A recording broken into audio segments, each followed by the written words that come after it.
Let's start with your name. Bernice, Bernice.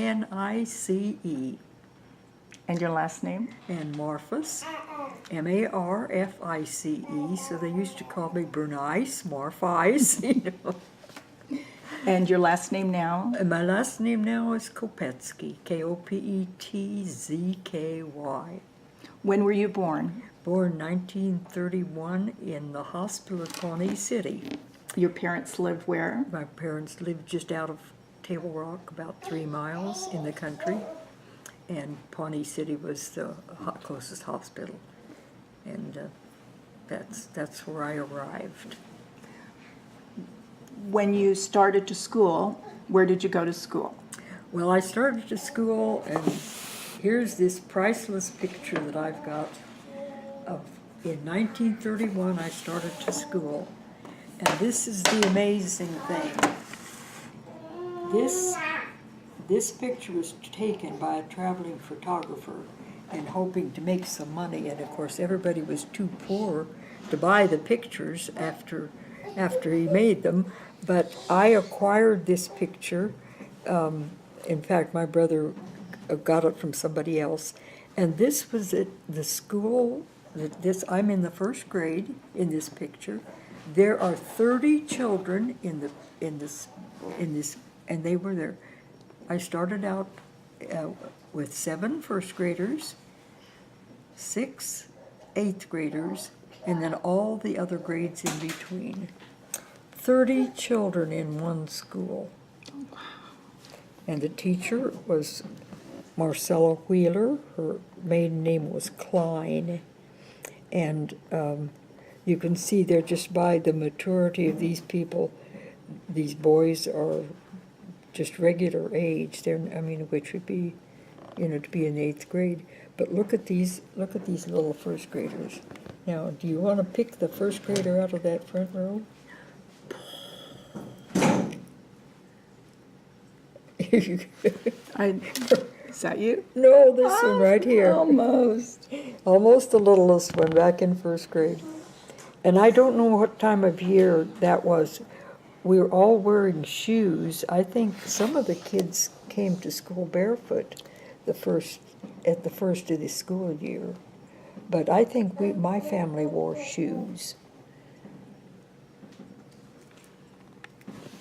Was Miss Wheeler, Mrs. Wheeler? No, she was. Miss Klein then? Yeah, she was Miss Klein. Was she your teacher in kindergarten as well? Well, nobody had kindergarten. Oh, okay. So you started in first grade. First grade. I got it. Okay. But when I started in first grade, this is what they did. The big thing was for your 8th graders to pass the state exam. And you had to go into Pawnee City to take it, so it wasn't, it was really, if you didn't pass the exam, you had to stay in school until you were 16. But, and a lot of them quit at the end of the 8th grade if they had passed that. But it was hard. It was hard. They had to know a lot of things. And so in between, in that little ante room off of the school, the 6th graders would take the first graders and teach them in that little hall there. Or the water bucket is there, and there's, and that they were our teachers. But none of them, of course, were trained to be teachers. The 6th graders taught you when you weren't learning? No, 8th graders. The 8th graders? Yeah. And they would, of course, you couldn't all be out there at once, but maybe, and I don't remember that, but I would read to them from the book, but I wasn't reading words. I just knew by the pictures what they said. What they were going to. So what did your parents do anything, say anything? No, when they realized I really wasn't reading, but with a family as big as ours, there's not much one-on-one time with the parents, how that goes. So I figured when I couldn't read it, am I supposed to know those words? And so then I just realized, I guess I better learn the words. And of course, I got a very good education because the country school I loved. If I got my work done, the teacher didn't care if I just sat there and listened to the others. So I could hardly wait till I was in the 5th grade and could do fractions, because I knew how to do them already, because I had watched them watched the teacher putting them on the chalkboard, and as soon as I knew how to add and subtract and do reducing fractions, adding fractions, I could just hardly wait. And then maybe I would be about in the 3rd or 4th grade when they were diagramming sentences. And some of our teachers still teach that, because that's, you have to know the structure of a sentence before you can diagram it. If you know what I'm talking about? Yeah. Yeah.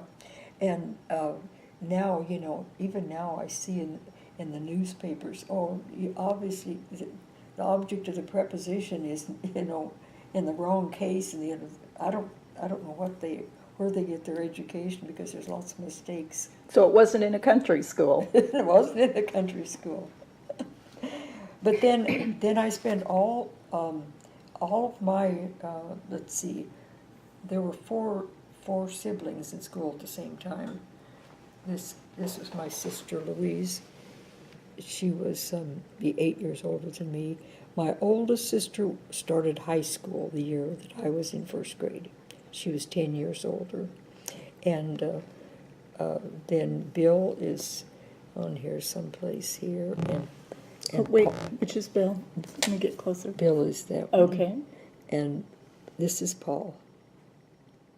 And then, of course, there I am. And then afterwards, I had these 3 brothers.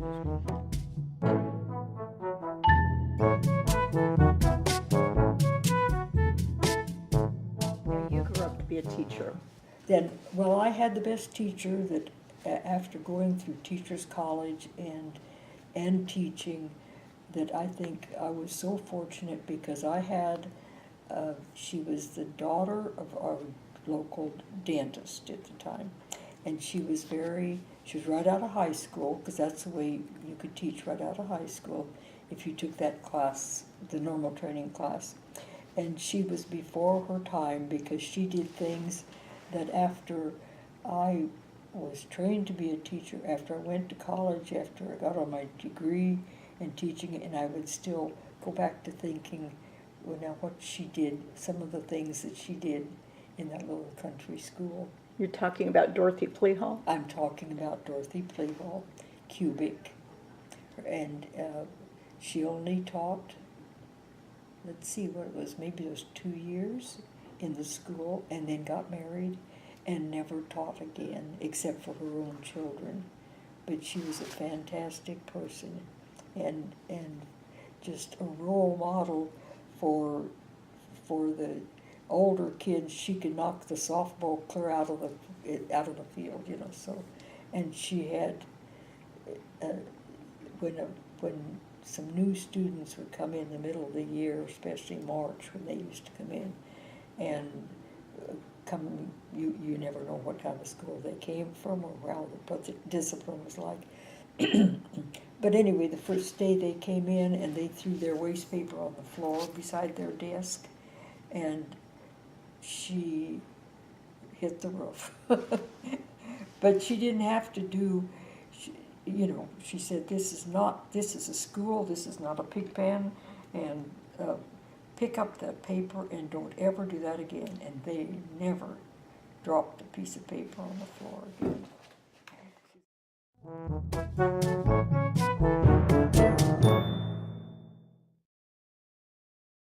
But then I went to Table Rock and to school, and I was from the country, all these stories about country kids being so dumb, the kids from the country.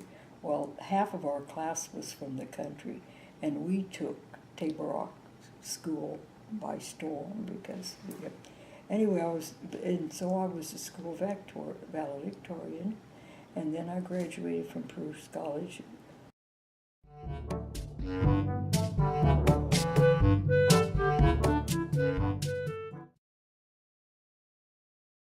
So my background at Table Rock was very good. I had some really good teachers, and some of the things. Then I went on to do my after got my degree, then I went back to Lincoln and to University of Omaha to work, because I immediately went into, I knew what I was going to do.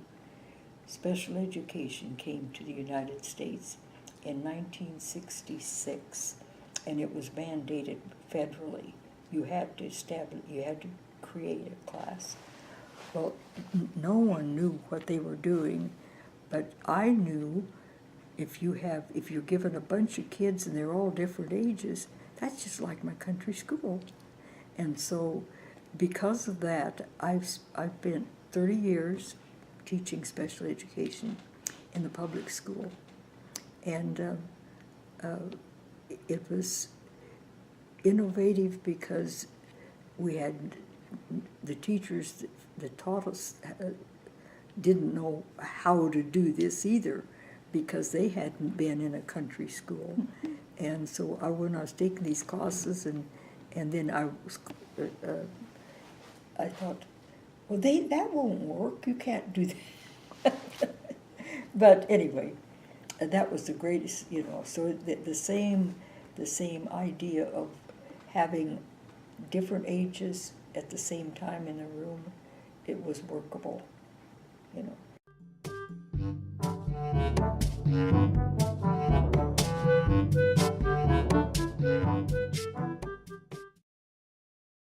But I don't really know how this was workable, because that even the best of teachers, a lot of these, if we had quite a few kids, they had 2 teachers in the school, in the same building. In a country school? Country school, yeah. And one taught the younger ones. But excuse me, the idea of being able to, of the country school, the idea that I learned a lot from listening to everybody that's in the other. And of course, we had a very dynamic teacher that she would tell stories about. We didn't have television there. They would have been from a movie, I suppose, and we would all just sit spellbound. And if she got interested in telling us, she was a storyteller. She was. This is Dorothy again. Yes, yeah, she was, and I have, some of the other teachers. I had a couple of teachers that were educated more than she was, because she taught right out of high school.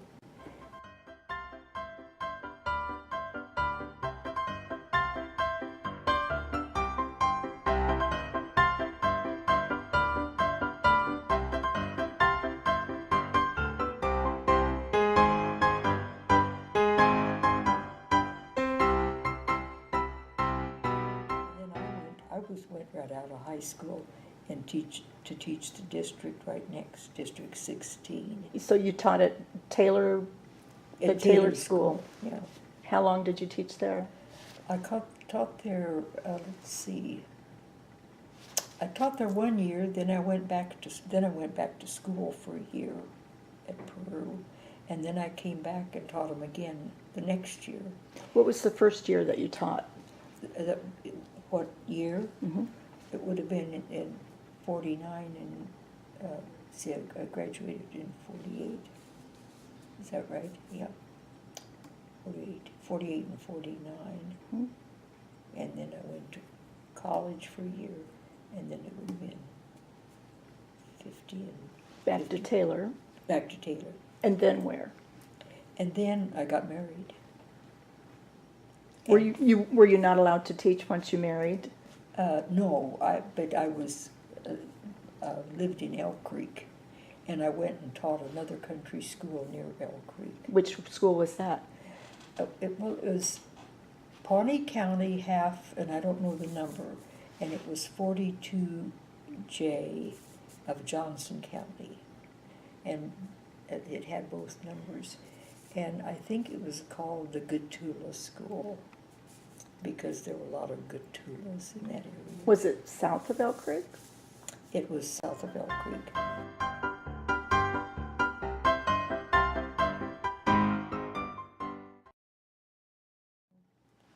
Did you teach at any other country schools? No, I taught, then the next year I taught in Elk Creek in the primary class That would be 50, 51? Yes, Okay. I was married in 51, so it'd be 51 and into 52. Okay. And then I moved to Falls City in about 54, and just raised children after that, and went to school nighttime, and